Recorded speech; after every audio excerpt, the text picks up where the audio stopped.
Implikasi hukumnya, kalau terbukti ijazah palsunya Jokowi, maka otomatis seluruh penandatanganan presiden sejak 2014 batal demi hukum. Kita bebas hutang, kita bebas bukan BBM bisa turun lagi. Dan jika Jokowi terbukti menggunakan ijazah palsu, maka Jokowi wajib dihukum seberat-beratnya. Dan apapun keputusan yang ditandatangani oleh Jokowi itu harus batal demi hukum. Keabsahan ijazahnya yang dipersoalkan. Dan perlu saya tekankan, ijazah ini adalah ijazah tanda kelulusan Fakultas Kehutanan UGM, bukan ijazah yang lain. Oleh karena itu, pada kesempatan ini kami memastikan bahwa rekan kami Insinyur Joko Widodo adalah bagian dari alumni Fakultas Kehutanan UGM angkatan 1980. It's clear. Yang namanya darurat kebohongan itu nyata. Ternyata di situ ada isyarat yang begitu banyak, rentetan kebohongan. Dan yang bingungnya banyak yang memelihara kebohongan itu nggak lain nggak bukan adalah buzzer itu yang mengagungkan, yang menggede-gedekan kebohongan yang mereka tutupi dengan nama institusi negara, nama dengan Pancasila dan sebagainya. Mereka tidak akan percaya, teman-teman.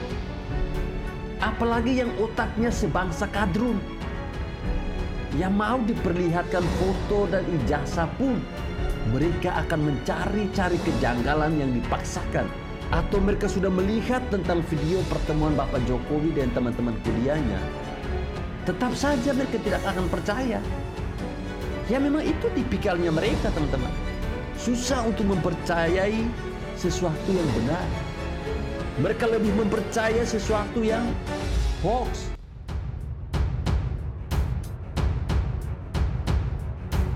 Teman SMA Jokowi mengaku ijazahnya pernah ditawar 10 miliar, diduga terkait isu ijazah palsu Jokowi. Joko Wahyudi, teman seangkatan Presiden Joko Widodo ketika sekolah menengah atas, mengaku pernah menerima SMS aneh yang diduga terkait isu ijazah palsu sang presiden pada awal 2022 tahun ini. Pesan itu berisi tawaran untuk membeli ijazah Wahyudi dengan nilai fantastis 10 miliar rupiah. Ia menduga SMS aneh tersebut ada kaitannya dengan isu ijazah palsu Jokowi yang mengemuka belakangan ini. Saat itu Joko tidak menggubris SMS tersebut, alasannya ia berpikir bahwa isi pesan itu aneh. Ada seseorang ingin membeli ijazah SMA orang lain dengan nilai miliaran rupiah.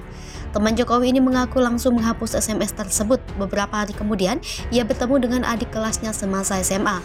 Apa hubungannya dengan isu ijazah palsu Jokowi? Ketika ijazah SMA Joko Wahyudi ditawar 10 miliar rupiah, isu ijazah palsu Jokowi belum mengemuka. Namun memasuki Oktober 2022, isu ijazah palsu yang menyerang Presiden Jokowi mencuat dan ramai dibicarakan. Saat isu ijazah palsu Presiden beredar, mulai tersebar rekaman seorang laki-laki yang diduga Bambang Tri, penggugat ijazah Jokowi di media sosial.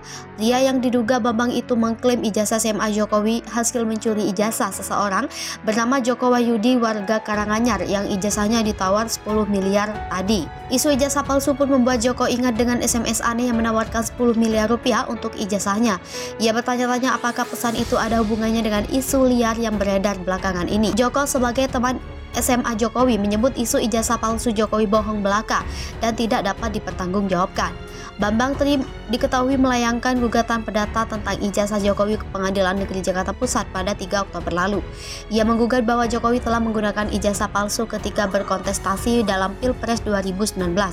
Belakangan ini, Bambang ditetapkan menjadi tersangka kasus dugaan penyebaran ujaran kebencian berdasarkan sara dan penistaan agama. Selain Bambang, Sugi Nur yang mengasuh kanal YouTube Gus Nur 13 Official juga ditetapkan sebagai tersangka. Bambang Tri didesak minta maaf buntu sebut ijazah Jokowi palsu. Kelompok masyarakat yang menamakan diri Pemuda Merah Putih menggelar aksi di depan Polda Metro Jaya.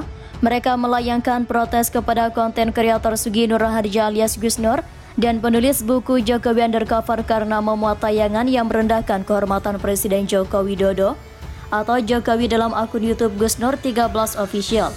Kita memprotes keras tayangan video yang dibuat Gus Nur bersama Bambang Tri karena pada materi obrolannya diduga telah merendahkan kehormatan Presiden Joko Widodo, kata Ketua Pemuda Merah Putih Fahmi dalam keterangannya Selasa 4 Oktober 2022. Fahmi meminta Gus Nur dan Bambang meminta maaf secara terbuka kepada seluruh rakyat Indonesia karena apa yang dituduhkan kepada Presiden Jokowi mengenai terkait ijazah hanya fitnah dan justru menimbulkan kegaduhan. Kami meminta kepada Gus Nur dan juga kepada Bambang Trimulyono agar meminta maaf secara terbuka ke masyarakat, ujar Fahmi. Menurut Fahmi, para pemuda juga mendesak Kepolisian Republik Indonesia menangkap Gus Nur dan Bambang Trimulyono atau Tri. Pernyataan yang dikeluarkan mereka dapat dikategorikan ke dalam ujaran kebencian dan juga fitnah kepada Presiden Jokowi. Kami juga mendesak kepada Gus Nur untuk segera menghapus video mubahalah dan semua konten video yang berhubungan dengan video mubahalah dan juga video berisi fitnah yang telah merendahkan kehormatan Presiden RI, ujar Fahmi. Sebagaimana diketahui, Sugi Nur Raharja alias Gus Nur dan Bambang Trimulyono membuat podcast yang diduga merendahkan kehormatan Presiden Joko Widodo atau Jokowi. Dalam salah satu video yang diunggah di akun YouTube Gus Nur 13 Official, baik Gus Nur dan juga Bambang membahas mengenai ijazah Presiden Jokowi yang disebut palsu.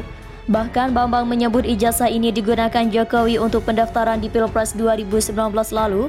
Gus Nur dan Bambang Trimulyono juga terlihat membuat aksi mubahalah untuk menegaskan bahwa pernyataan yang dibuatnya adalah benar. Tak lama setelah diunggah, video ini kemudian menjadi viral dan ditonton banyak orang. Profil Bambang Trimulyono yang gugat Jokowi soal ijazah palsu pernah dibui 3 tahun. Inilah profil Bambang Trimulyono yang menggugat Presiden Joko Widodo atau Jokowi terkait dugaan ijazah palsu. Bambang Trimulyono menggugat Jokowi terkait dugaan penggunaan ijazah palsu SD, SMP, dan SMA saat mengikuti Pilpres 2019. Gugatan dilayangkan Bambang Trimulyono ke Pengadilan Negeri Jakarta Pusat pada Senin, 3 Oktober 2022. Gugatan terdaftar dalam nomor perkara 592-PDT-2022-PNJK-TPST dengan klasifikasi perkara adalah perbuatan melawan hukum atau PMH. Dari penelusuran tribunnews.com, Bambang Trimulyono adalah penulis buku Jokowi Undercover. Ia pernah dipenjara selama 3 tahun karena menulis buku Jokowi Undercover. Dikutip dari tribunnews.wiki.com, Bambang Trimulyono lahir di Blora, Jawa Tengah pada 4 Mei 1971. Bambang Tri mengenyam pendidikan di SDN Sukorejo, SMPN 2 Blora, dan SMAN 61 Blora. Ia juga sempat melanjutkan pendidikannya ke Universitas Jenderal Sudirman atau UNSUD dan mengambil jurusan pertanian. Namun Bambang Trimulyono keluar dari kampus negeri tersebut saat kuliahnya sudah masuk tahun-tahun akhir. Nama Bambang Trimulyono mendadak jadi sorotan setelah penulis buku Jokowi Undercover. Dalam buku itu, Bambang Trimulyono menuliskan sisi negatif Presiden, termasuk fitnahan terhadap Jokowi dan keluarganya. Bambang Trimulyono menyebut Jokowi telah memalsukan data saat mengajukan diri sebagai calon presiden 2014 lalu. Dikutip dari Kompas.com, buku Jokowi Undercover tebalnya 436 halaman. Buku tersebut terdiri dari banyak bab yang isinya masing-masing hanya tulisan pendek sepanjang 3 hingga 5 halaman. Kapolri saat ini Jenderal Purun Tito Karnavian mengatakan isi buku itu tidak sesuai dengan judulnya. Terlebih lagi, tak hanya Jokowi yang dibahas di sana, Bambang Trimulyono juga menuliskan soal masalah nasional dan lain hal yang dianggap menarik.